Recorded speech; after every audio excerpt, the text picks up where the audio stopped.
Patuloy ang hakbang ng pamahalaan para sa mas sustainable at environment-friendly na transportasyon sa bansa.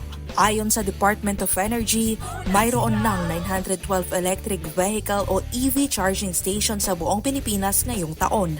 Ngunit target ng gobyerno na makapagtayo ng 7,300 EV charging stations hanggang 2028 sa ilalim ng Comprehensive Roadmap for the Electric Vehicle Industry.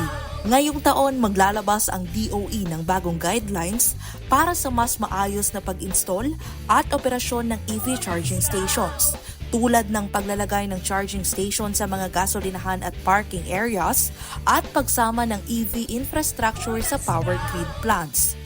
Sa kasalukuyan, karamihan ng mga charging stations ay nasa National Capital Region, kaya layunin ng DOE na palawakin ito sa iba't ibang rehiyon upang mapadali ang paggamit ng EVs at mabawasan ang tinatawag na range anxiety o pangambang maubusan ng charge sa biyahe.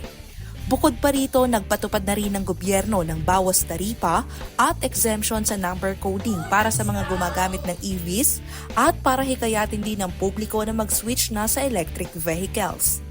Matatandaang noong April 30, 2024, inatasan ni Pangulong Ferdinand Marcos Jr. ang DOE at iba pang ahensya ng pamahalaan na pabilisin ang pagpapatupad ng mga plano para sa EV industry, lalo na sa sektor ng pampublikong transportasyon. Alinsunod ito sa Electric Vehicle Industry Development Act na layong pag-igtingin ang paggamit ng electric vehicle sa bansa bilang hakbang para mapabuti ang energy security at mapawasan ang greenhouse gas emissions. Ako po si Carmel Joy Miguel, nag-uulat para sa Balitang Unang Sigaw.